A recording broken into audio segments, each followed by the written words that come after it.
1950 سے لے کے 1999 کی دہائی تک پیدا ہونے والے لوگ بشمول میرے وہ خوش نصیب اور آخری لوگ ہیں جنہوں نے کچے مکانوں میں بیٹھ کر پریوں کی کہانیاں سنی ہیں، جنہوں نے لالٹین کی روشنی جلا کر رات میں پریوں کی کہانیاں پڑھی ہیں، جنہوں نے ٹاٹ سکول میں بیٹھ کر سکولوں میں تعلیم حاصل کی ہے، بلکہ ایک توڑا اور بوری گھر سے لے کے جایا کرتے تھے۔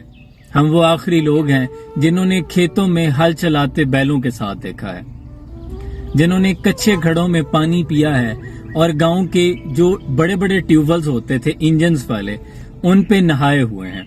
اور گاؤں کے کھیتوں میں سے مولیاں، شلجم، گنے اور امرود، جامن، آم وغیرہ توڑے ہیں۔ اکثر بزرگوں سے ڈانٹ بھی کھائی ہے، ہمسایوں سے ڈانٹ کھائی ہے، لیکن پلٹ کر کبھی بدماشی نہیں دکھائی تھی۔ ہم وہ آخری اور خوش نصیب لوگ ہیں جنہوں نے عید کا چاند دیکھ کر تالیاں بجائی ہیں، پھر عید کارڈ اپنے ہاتھوں سے لے کر دوست اور رشتہ داروں میں تقسیم کیے ہیں۔ ہم وہ آخری لوگ ہیں جنہوں نے ندیم اور شبنم کی ناکام محبت پر آنسو بھی بہائے ہیں اور ساتھ میں انکل سرگم کو دیکھ کر کہے بھی لگائے ہیں۔ ہم وہ آخری لوگ ہیں جو گلے میں مفرل لٹکا کر خود کو بابو سمجھتے تھے، اور آخری لوگ وہ ہیں جنہوں نے اپنے رشتہ داروں سے محبت کا اظہار کے لیے خطوط کا استعمال کیا ہے، جنہوں نے اپنے گھر کے صحن میں صبح ناشتے کے وقت اماں جی کے چولہے کے پاس بیٹھ کر اپنی روٹی، اپنی باری کا انتظار کیا ہے، اور چائے کے لیے ہم ایک دوسرے کے ساتھ، پراٹھے کے لیے ایک دوسرے کے ساتھ لڑا کرتے تھے کہ مجھے زیادہ چاہیے، جنہوں نے دوپہر کے کھانے میں اکثر تنور کی روٹی جس پر تھوڑا سا دیسی گھی اور ساتھ میں پودینے کی چٹنی اور ساتھ میں اپنے ہی کھیت کی مولیاں ہوا کرتی تھی، اس کے ساتھ روٹی کھائی ہے۔ اور ایک اور بہت پیاری روٹی مجھے یاد آتی ہے جو اکثر امی بناتی تھی، وہ ہوتی تھی مسی روٹی،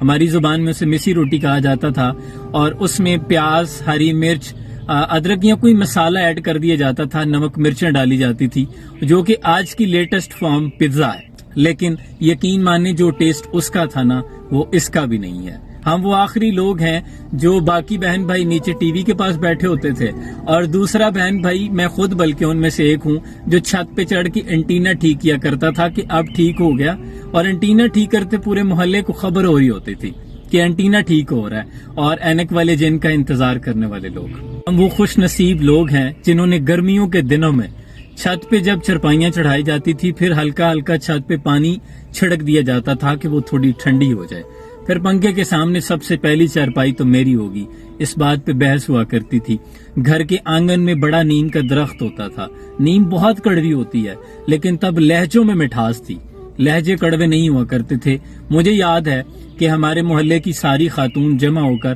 ہمارے گھر کے سین میں ایک دریک تھی، تو اس کے نیچے آ کر بیٹھ جایا کرتی تھی، اور ساری ایک دوسرے وہ گاؤں کی ساری جو خوش کپیاں ہوتی تھی وہ وہیں بیٹھ کے ہوا کرتی تھی۔ لوگوں کے دل بڑے خالص ہوا کرتے تھے، دل بہت وسیع ہوا کرتے تھے۔ مجھے یاد ہے کہ جب ننہال جایا کرتے تھے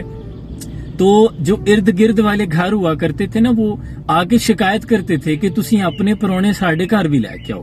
یعنی اب تو مہمانوں سے لوگ بھاگتے ہیں نا کہ ان کی خدمتیں کرنی پڑیں گی، مہمان کے آنے پہ نیا بستر، پھولوں والا تکیہ نکالا جاتا تھا، ایک اسپیشل کھیس ہوتا تھا وہ نکالا جاتا تھا، اور اس میں سے ایک خوشبو بھی آیا کرتی تھی۔ آج کے لوگوں کو وہ بدبو لگتی ہے، لیکن اس میں سے ایک عجیب سی سوندھی سوندھی سی خوشبو آیا کرتی تھی، اور پھر ایک نیا تولیہ نکالا جاتا تھا۔ یعنی آئے گئے کا اتنا احترام ہوتا تھا۔ پھر جب وہاں سے واپسی ہوتی تھی تو بطور تحفہ جاتے ہوئے اتنے پریزنٹس ملا کرتے تھے، لائک کسی کے اگر اپنے گنے کے کھیت ہیں وہ آپ کو گنے دے دیتا تھا، کوئی مولیاں دے دیتا تھا، کوئی ساگ دیتا تھا، کوئی آپ کو دیسی گھی دیا کرتا تھا۔ بڑے وسیع دل ہوا کرتے تھے لوگوں کے۔ بلکہ اشفاق صاحب کی مجھے ایک بات یاد آ گئی، آپ کہتے ہیں کہ گاؤں سے تھوڑی دور نہ ایک اماں جی کا ڈیرا تھا، وہاں سے ہم دیسی تیل لینے جاتے تھے، تو جب سفر کر کے اماں جی کے پاس جانا تو اماں جی نے پہلے تو ہمیں دیسی روٹی پہ رکھ کے نا دیسی گھی دینا تھوڑا سا، وہ ہم ساگ کے ساتھ کھایا کرتے تھے، اور اس کے بعد تھوڑا سا جو 1 آنے کا یا 2 آنے کا ہم ان سے تیل لیا کرتے تھے، وہ ہمیں تیل دیا کرتی تھی اماں۔ اب میں اگر سوچوں، کیلکولیشن کروں تو مجھے سمجھ نہیں آتی کہ اماں جی کو آنے اور 2 آنے میں سے کیا بچتا تھا، جبکہ وہ دیسی گھی والی روٹی اور ساگ اور ساتھ میں لسی ہمیں مہمان نوازی کے طور پہ پیش کرتی تھی۔ تو یہ ان لوگوں کی فراغ دلی تھی۔ گھر میں اگر کسی گاؤں میں کسی گھر میں شادی ہوا کرتی تھی تو مجھے یاد ہے کہ گاؤں کے دوسرے لوگ اپنا دودھ بھینسوں کا اس گھر میں دے جایا کرتے تھے کہ آج ان کی بیٹی کی شادی ہے،